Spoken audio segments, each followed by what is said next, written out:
Well, hi there, and welcome back to Reflections and Real Talk. I'm Judy, and today I wanted to do something a little bit different.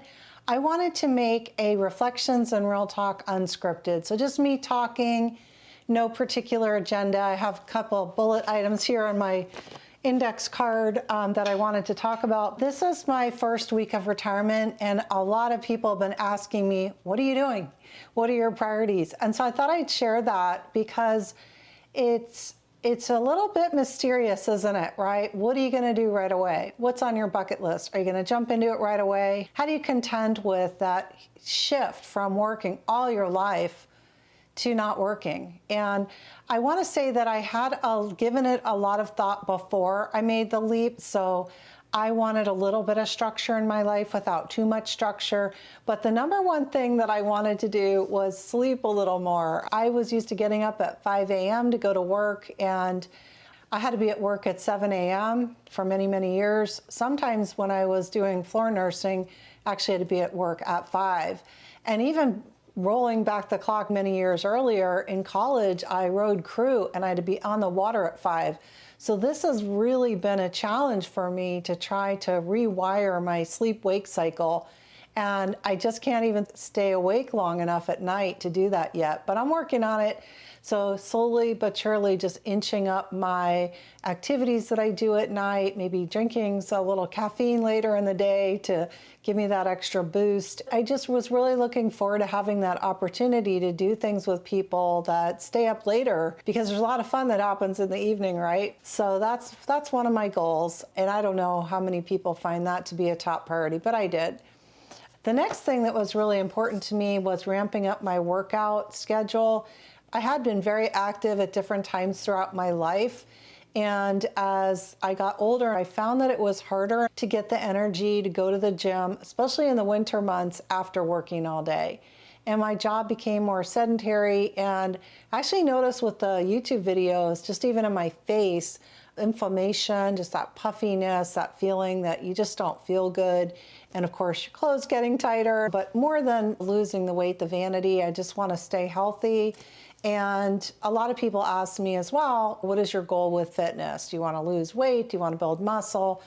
Of course, I want to build muscle and lose weight. But in my experience, just getting into the habit again and showing up and making it part of my daily routine, that's my big goal right now. I want to work out on a regular basis, make it a priority. And even in the first week, I can tell you it's been a challenge, right? Because you think you have all this time and time slips away. There are so many things that you have to do, from paying bills, shifting over work accounts. I had some busy paperwork that I had to do that I've been putting off. So it's very easy to say, oh, I'll go in half an hour or what have you. I don't want to make it so rigid that I have to go from 8 to 10 every day, but that was my original plan. So I'll check back with you next time and see how that goes. But I can say, honestly, I have been to the gym 5 times this week, so I'm pretty proud of that. Dealing with nursing some injuries. I've got some rotator cuff issues and my hip. I overdid it once. I worked out with my niece, who is a real great athlete, and did some crazy exercises, and I was very, very sorry. So my big goal is just to avoid injury and make it a habit. So that's really my number 2. So sleep and exercise, those are my number 2 priorities. Next on my list is just to spend more time with family and friends. And with that in mind, in the past week, I've been to the movies one time. I've been to 2 outdoor musical venues where they have free music just at a local place. We have a new event here. It's kind of a dance party pop-up event that shows up at different venues throughout the month, and it's really fun. We dance for 2.5 hours, so talk about a workout. That reminded me, working out doesn't have to be just going to the gym.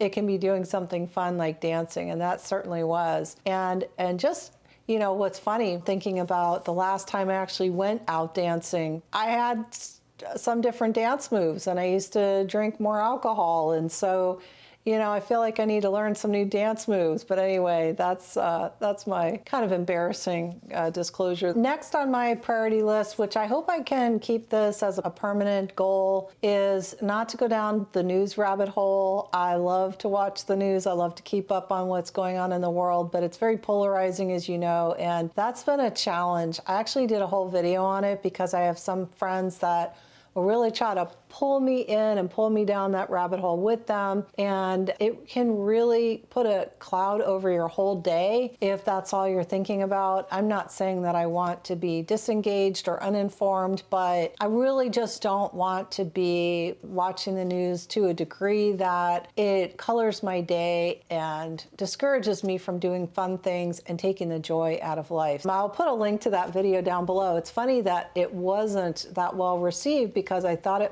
actually had some pretty good content. It was a personal friendship letter to somebody that I knew that has become quite unaware of the fact that this increase in news consumption has become very troublesome for me to relate to her, because every conversation we have gets steered in that direction, and it really limits the amount of positivity that I can bring into my life. So again, I don't want to remain uninformed, but I don't want to ruin my entire day with that. So one of the other things that I'm trying to do is keep up on my emails. I've developed this huge junk mail clutter in my email box. I'm trying to get rid of it. And I was investigating different things that I may do some more research and do an in-depth video on how to prevent cybersecurity scams, all this junk mail that we get. I did find a couple programs that claim to help you with that, but I'm not sure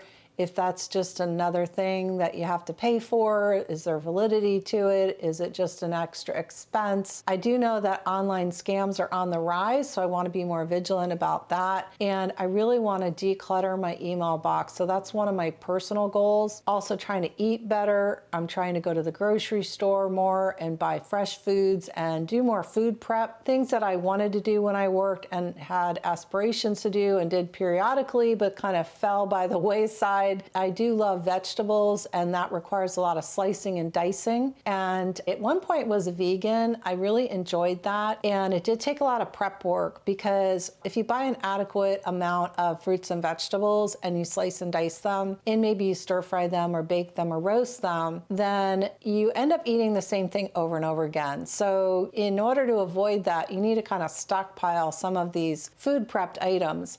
And what I found I did over time is I started relying more on the processed vegan food items, like the vegan sausage or the tempeh or the vegan cheeses and things like that. And even though those are supposedly healthy, they are processed, they have more sodium. I didn't find them to be that beneficial.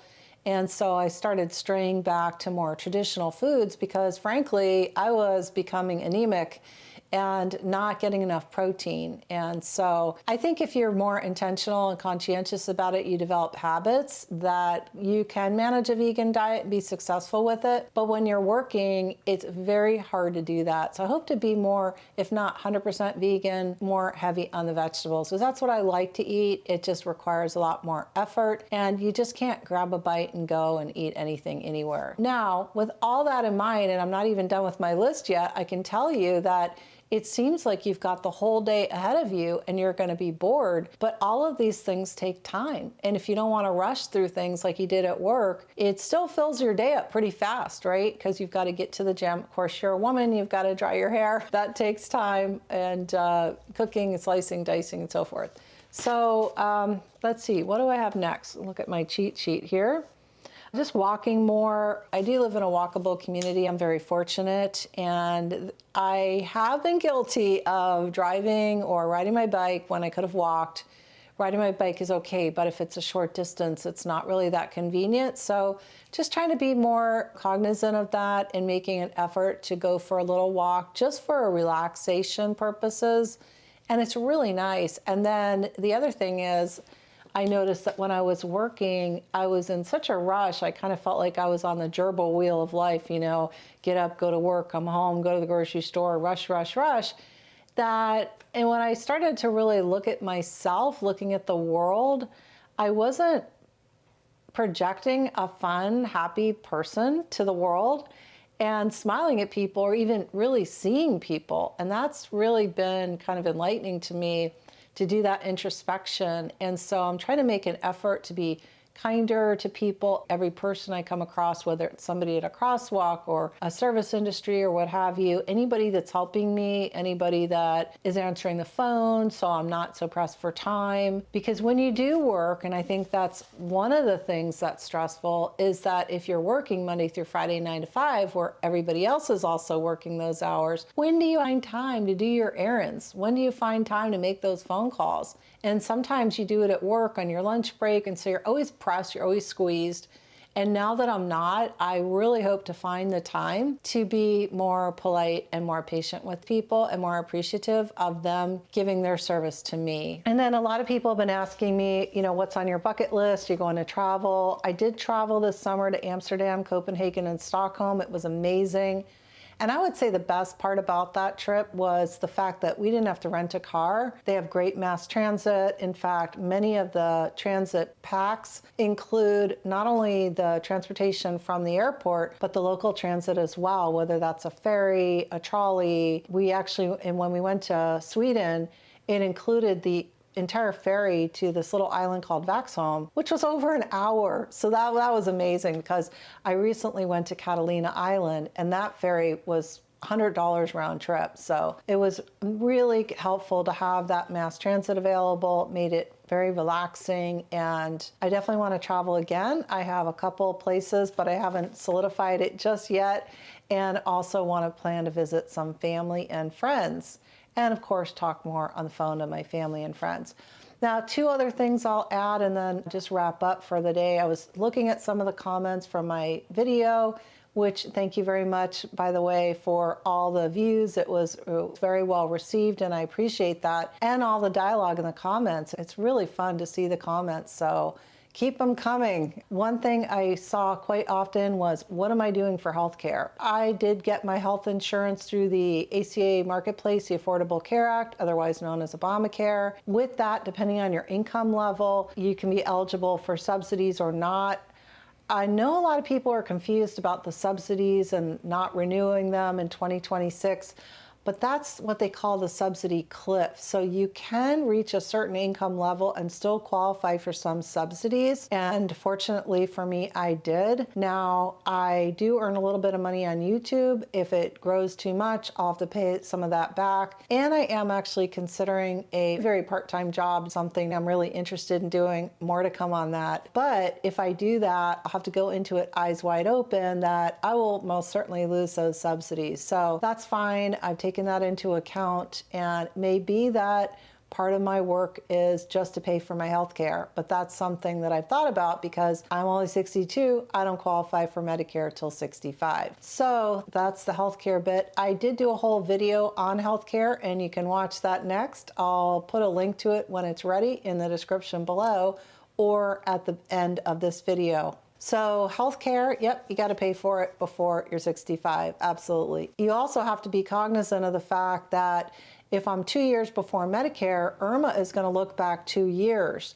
So I'm going to have to take that into account, how much I earn next year. So that's my other consideration when it comes to healthcare. I know a lot of people are probably asking, did I claim Social Security? No, I did not. Now I could, but I'm trying to keep my income low. I did not intend to take Social Security this year, and I have not claimed it. That may or may not change. I kind of have in the back of my mind that I would claim Social Security at 65 or 67, but I'm going to evaluate that year by year and just see how it goes. And I hope to be able to push that out as far as I can. I know there's a lot of hubbub about Social Security is going to run out. It could, I don't know. There's no guarantees. But nevertheless, I don't want to take that pay cut from taking Social Security early if I can avoid it. And that's my spiel on Social Security. Got a whole bunch of videos on that if you're interested in watching. Oh, I did want to add, if I did decide to claim Social Security, I've already worked this year, so that would most likely put me over the threshold, which I don't remember the last number. I think it was like 23,400. But the first year only, there's a special rule, and I did do a video on that. It was quite popular. I got about 100,000 views, so Clearly, a lot of people were interested in that. I'll also put a link to that in the description below, and also overhead on the screen. Basically, what it says is if you've already exceeded the income limits for the year, it doesn't matter. They're only going to take into account the income of the month you start claiming. So that's a special rule. If I did decide to take it, I could still get the full amount for my age at this time, which would be 30% less than I would get at full retirement age. And I'm not interested in taking that pay cut. So that is my Reflections and Real Talk Unscripted. I hope you enjoyed that video, and let me know in the comments what you'd like to hear again. Thanks so much for tuning in. See you next time.